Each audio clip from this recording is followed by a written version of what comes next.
Movie strive प्रस्तुत कर रहा है लव लेटर। डायरेक्टर है सुंजी इवाई और IMDb रेटिंग 7.9 है। फ्रेंड्स, हमारी मूवी एक्सप्लेनेशन आपको अच्छी लगती है तो वीडियो को लाइक ज़रूर दीजिएगा। हिरोको वातानाबे 2 साल पहले अपने फियांसे इत्सुकी फूजी को खो चुकी है। आज उसी की बरसी पे वो अपने शहर कोबे वापस आई है, मगर इत्सुकी के जिगरी दोस्त वहाँ मौजूद नहीं, क्योंकि जिस ट्रैक के दौरान वो गुजर गया वो दोस्त भी उसके साथ थे तब, जिसके लिए वो अपने आप को माफ़ नहीं कर पाए। वहाँ से हिरोको इत्सुकी के घर गई। घर पे उसकी माँ है। वो उसे इत्सुकी के कमरे में उसके पुराने हाई स्कूल ईयरबुक के साथ छोड़ गई। पन्ने पलटते हुए हिरोको को इत्सुकी की फ़ोटो दिखी। ऐसा लगता ही नहीं कि वो अब नहीं है। आखिर पन्ने पे घर के एड्रेस लिखे हैं। इत्सुकी की माँ ने बताया, यहाँ आने से पहले वो लोग ओतारू नाम की जगह पर रहते थे, मगर अब उनके घर की जगह पे हाईवे बन चुका है। कुछ सोचकर हिरोको ने ओतारू वाला एड्रेस अपने हाथ में लिख लिया। ओतारू शहर जापान के उत्तर में पड़ता है। सर्दियों का मौसम है। हर जगह बर्फ बिखरी हुई है। एक डाकिया कुछ चिट्ठी लेकर घर के गेट पर आवाज़ें लगा रहा है। इत्सुकी, इत्सुकी! अंदर से एक लड़की भागते हुए आई। उसका नाम भी इत्सुकी फूजी है। वो अपने माँ और दादा के साथ यहाँ रहती है। अंदर जाकर वो चिट्ठी को देखते हुए सोच रही है, ये कोबे से हिरोको वातानाबे कौन है जिसने मुझे ये चिट्ठी भेजी है। अंदर लिखा है, डियर इत्सुकी, तुम कैसे हो? आशा करती हूँ तुम अच्छे हो। तुम्हारी हिरोको वातानाबे। उसने अपनी माँ को भी ये बात बताई। खाने की टेबल पे इस बात पे वो हंसे भी। इत्सुकी को कुछ दिनों से सर्दी है, जिसकी वजह से वो काम पे नहीं जा रही। उसकी माँ भी काम से बाहर रहती है और बूढ़े दादाजी अपनी दुनिया में गुम रहते हैं। घर पे अकेली बोर हो रही इत्सुकी को एक मस्ती सूझी। उसने हिरोको को एक चिट्ठी में जवाब लिखकर भेजा, डियर हिरोको, मैं ठीक नहीं हूँ, मुझे सर्दी लगी हुई है। और कुछ दिन बाद जिसकी उम्मीद नहीं थी वो हुआ। वापस से हिरोको की चिट्ठी आई। लिखा है, डियर इत्सुको, सर्दी अभी कैसी है? मैं कुछ दवाइयाँ भेज रही हूँ, इससे आराम मिलेगा। तुम्हारी हिरोको। अब यहाँ हिरोको अपने दोस्त अकीबा के साथ बैठी है। वो हिरोको और इत्सुको के हाई स्कूल में था। जिस दिन इत्सुको मरा वो भी साथ चढ़ाई कर रहा था। हिरोको के चेहरे पे झलक रही खुशी को देखते हुए उसने इसकी वजह पूछी। हिरोको बोली, मुझे इत्सुकी के पिछले हाई स्कूल ईयरबुक से उसका उतारू वाला पुराना घर का एड्रेस मिला, लेकिन अब वहाँ के घरों को हटाकर हाईवे बना दिया गया है। मुझे पता है वहाँ से कोई जवाब नहीं आ सकता, इसलिए मैंने उसे एक चिट्ठी लिखी। और पता है क्या, मुझे उसका जवाब आया है।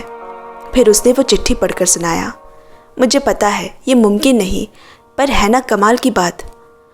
अकीबा हिरोको को पसंद करता है। उसने उससे कहा कि अब तुम्हें इत्सुकी को जाने देना चाहिए और उसे किस करता है। लेकिन हिरोको का मन नहीं माना, क्योंकि इत्सुको नाम की चिट्ठी आने पे उसे खुशी मिलती है। कुछ और बार ऐसा होने के बाद इस बार इत्सुकी ने हिरोको से पूछा कि वो कौन है और यहाँ क्यों खत लिखती है। जब हिरोको ने अकीबा को वो पढ़ाया तो उसने बात की तह तक जाने का फैसला किया कि आखिर जब वहाँ न कोई इत्सुकी है ना ही कोई घर है तो ये चिट्ठी आप भेज कौन रहा है। जवाब में इस बार अकीबा ने लिखा, अगर तुम वाकई में इत्सुकी हो तो मुझे कोई आईडी प्रूफ भेजो। और उसके जवाब में सच में इत्सुकी ने अपना आईडी प्रूफ भेज दिया। अकीबा ने वो हिरोको को दिखाते हुए कहा, ये तो कोई लड़की है, पर साथ ये भी लिखा है कि आगे से मुझे कभी कोई चिट्ठी मत भेजना। अकीबा ने उससे कहा, ओतारू में मेरा एक दोस्त रहता है, कई दिनों से वहाँ जाने का सोच रहा हूँ, तुम भी चलो साथ, फिर हम इस इत्सुकी को ढूंढेंगे। लेकिन हिरोको मायूस हो गई। उसने ये नहीं चाहा था, उसे नहीं जानना कि असली इत्सुकी कौन है। वो ये विश्वास करना चाहती थी कि ये उसके इत्सुकी ने ही लिखा है। अकीबा को ये बात हमेशा बुरी लगती है। वो चाहे जितनी भी कोशिश कर ले, इतने सालों बाद भी ऐसा ही लगता है कि इत्सुकी अभी भी उनके बीच में है, उन स्कूल के दिनों की तरह। तय हुआ कि वो लोग ओतारू जाएंगे। इत्सुकी की सर्दी को अब महीनों हो चला है, पर वो बीमारी की तरह कुछ दिनों में लौट आता है। आज वो अपनी माँ के साथ नया घर देखने जा रही है और यहाँ हिरोको और अकीबा ओतारू की गलियों में इत्सुकी का घर ढूंढने निकले हैं। हाईवे बन जाने की वजह से उन्हें परेशानी तो हुई, क्योंकि उसके बाद से घरों के नंबर में बदलाव हुए हैं। आखिरकार उन्होंने इत्सुकी का घर ढूंढ लिया, मगर वो घर पे नहीं है। उसके दादा ने बताया थोड़ी देर में आ जाएगी।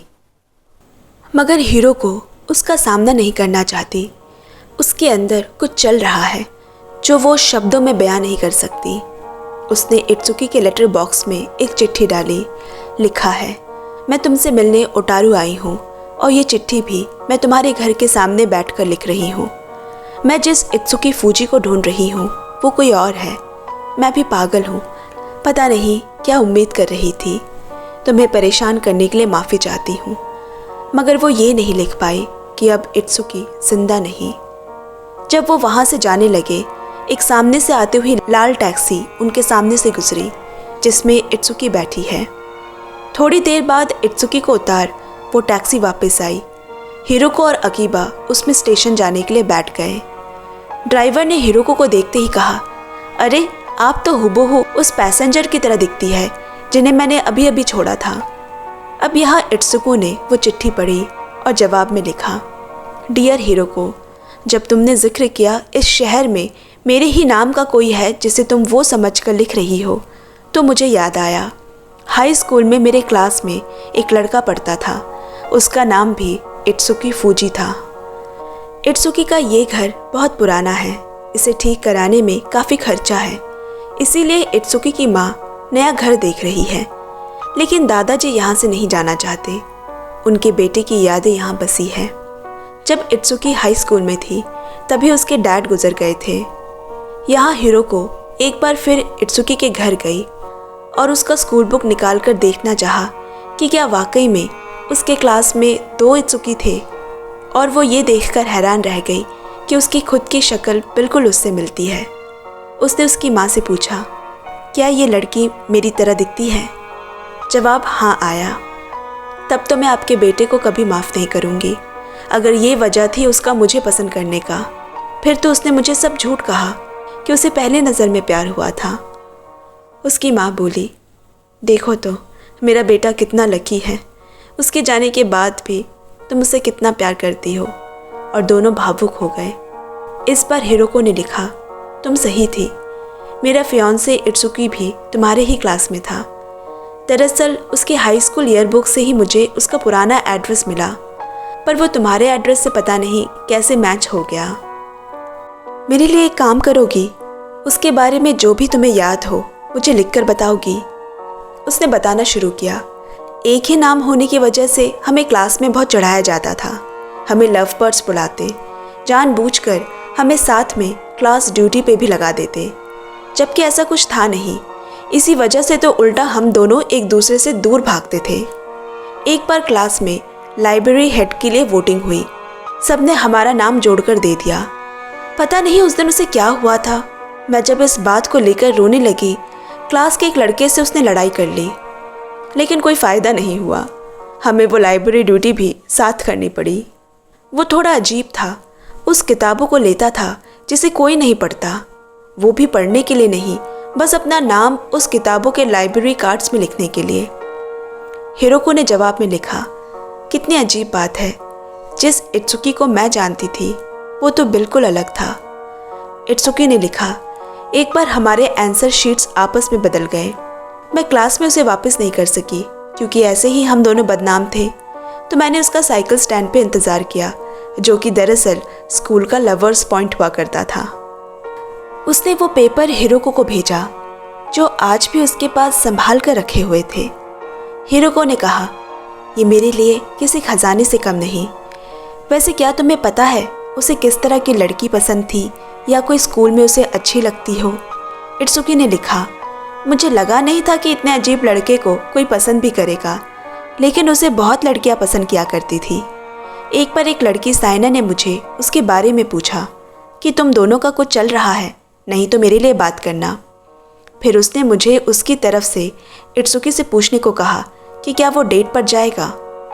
जब लाइब्रेरी रूम में मैंने उससे पूछा तो उसने मुझे देखकर नज़र हटा ली फिर मैंने पूछा कोई और है क्या, तो उसका कोई जवाब नहीं आया। तो मुझे नहीं लगता किसी को पसंद करता था वो। कुछ दिन बाद इत्सुकी के घर एक पार्सल आया। हिरोको ने कैमरा भेजा है और कहा है क्या तुम अपने स्कूल की फ़ोटोज़ मुझे भेज सकती हो। अगले दिन इत्सुकी अपने पुराने हाई स्कूल में इधर उधर घूम घूम कर फ़ोटोज़ लेने लगी। कभी प्लेग्राउंड, कभी क्लासरूम और फिर स्कूल कॉरिडोर में उसे उनकी पुरानी लाइब्रेरी टीचर मिल गई। उसका नाम और क्लास सुनकर लाइब्रेरी टीचर ने उसे पहचान लिया। बहुत खुश है वो अपने पास आउट स्टूडेंट से मिलकर। इत्सुकी ने बताया कि वो भी अब म्यूनिसिपल लाइब्रेरी में काम करती है। टीचर उसे लाइब्रेरी रूम ले गई। जब वहाँ बाकी स्टूडेंट्स को पता चला कि उसका नाम इत्सुकी फूजी है तो वो सब हंसने लगे। इत्सुकी को कुछ समझ नहीं आया। फिर एक स्टूडेंट ने कहा, आपका नाम तो बहुत से किताबों के लाइब्रेरी कार्ड में लिखा है। हमने तो आपके नाम से गेम भी बनाया है, किसको कितनी इत्सुका फूजी चान लिखी किताब मिली, लेकिन हमें लगा नहीं था आपसे यूँ मिलना होगा। इत्सुकी ने कहा, दरअसल वो मैंने नहीं, मेरे क्लास में एक लड़का था, उसका नाम भी यही है, उसी ने लिखा है, वही ऐसे काम किया करता था। फिर एक स्टूडेंट ने कहा, तब तो वो आपसे बहुत प्यार करता होगा, तभी तो बार बार वो आपका नाम लिखता होगा। इत्सुकी ने इस तरह तो कभी सोचा ही नहीं। फिर वो सब उसे छेड़ने लगी कि आप दोनों अभी भी डेट कर रहे हैं। आज तक भी उनका एक जैसा नाम उनका पीछा नहीं छोड़ रहा। वो मन ही मन मुस्कुराने लगी। बाहर निकलते वक्त उसे टीचर से पता चला कि इत्सुकी 2 साल पहले ही गुजर चुका है। ये सुनकर इत्सुकी एकदम से खामोश हो गई। इधर ओतारू से वापस आने के बाद खामोश हिरोको से अकीबा ने कहा, हमें एक बार उस पहाड़ पे जाना चाहिए जहाँ वो हमसे हमेशा के लिए बिछड़ गया था। शायद तुम उसे वहाँ आखिरी अलविदा कह सको और ज़िंदगी में आगे बढ़ पाओ। एक दिन का सफ़र तय करके वो वहाँ पहुँच भी गए, मगर सामने खड़े उस पहाड़ पे नज़र उठाकर देखने की हिम्मत हिरोको को नहीं हो रही। किसी अपने के चले जाने के बाद भी उन्हें जाने देना आसान नहीं होता।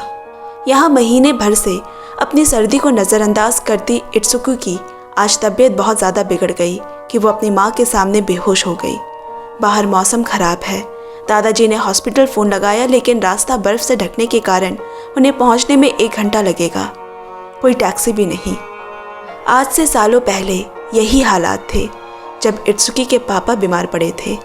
अपने बेटे को दादाजी पीठ पे उठाकर दौड़े थे, पर फिर भी देर हो गई थी। आज वो और बूढ़े हो चुके हैं, लेकिन अपनी पोती को पीठ पे उठाने जितना मन का जोर है अभी भी। लेकिन इत्सुकी की माँ राजी नहीं। उस दिन हॉस्पिटल पहुंचने में देर कर दी थी आपने।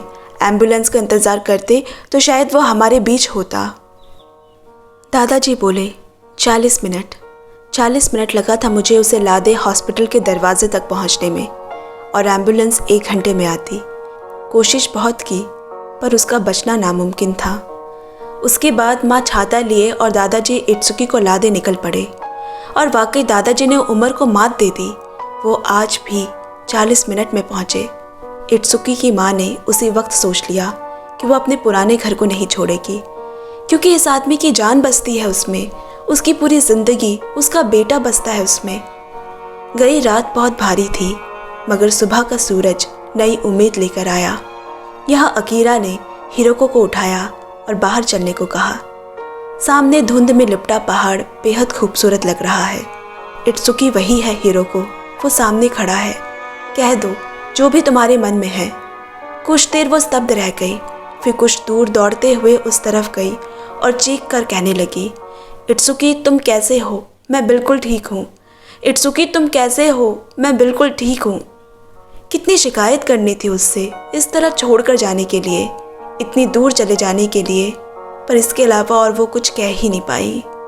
बहुत रोई आज। यहाँ हॉस्पिटल में होश आने पे इत्सुकी को जो आखिरी बात याद है वो यही कि स्कूल में पढ़ने वाला इत्सुकी अब नहीं है। घर वापस आने के बाद उसने हिरोको को लिखा, मैं कई दिनों से स्कूल नहीं गई थी क्योंकि मेरे पापा चल बसे थे और माँ घर पे अकेली थी। एक दिन वो मेरे घर आया और मुझे एक किताब दी, कहा लाइब्रेरी में दे देना। मुझे समझ नहीं आया कि वो खुद क्यों नहीं दे देता, पर बिना कुछ बोले वो चला गया और उस दिन के बाद से वो नहीं दिखा। उसका ट्रांसफ़र हो गया। बस यही आखिरी कहानी है मेरे पास तुम्हारे लिए इत्सुकी की। एक दिन उसके बिल्कुल ठीक हो जाने पे दादाजी ने कहा, पता है मैंने तुम्हारे नाम पे एक पेड़ का नाम रखा है जब तुम पैदा हुई थी। इत्सुकी को वो लाइब्रेरी की बात याद आ गई। जब हम किसी से प्यार करते हैं तो उसका नाम बार बार कहना, उसे लिखना या चीज़ों को उनका नाम देना अच्छा लगता है। और फिर एक दिन हिरोको को दोबारा खत लिखकर हाल ही में हुई एक बात बताई। मेरे स्कूल लाइब्रेरी में वही स्टूडेंट्स एक दिन मेरे घर मुझे ढूंढते हुए आए एक किताब देने। मैं वो किताब पहचानती हूँ, वही वो किताब थी जो उसने मुझे जमा करने को कहा था। और आज मैंने देखा लाइब्रेरी कार्ड में उसने मेरी एक तस्वीर बनाई हुई है। इत्सुकी वाकई में उसे पसंद करता था और यही वजह है उसने हिरोको को शादी के लिए चुना। एक दिन हिरोको ने वो सारे खत इत्सुकी को वापस कर दिए और लिखा, ये सारी तुम दोनों की यादें हैं और उस पर सिर्फ तुम्हारा हक है। हिरोको समझ चुकी थी कि वो इत्सुकी को चाहता था। दोस्तों, आज की एक्सप्लेनेशन आपको कैसी लगी कमेंट में ज़रूर शेयर करें और चैनल को भी पक्का सब्सक्राइब कर ले। आपसे जल्द मिलते हैं अगले वीडियो में। Bye bye, love you and take care friends.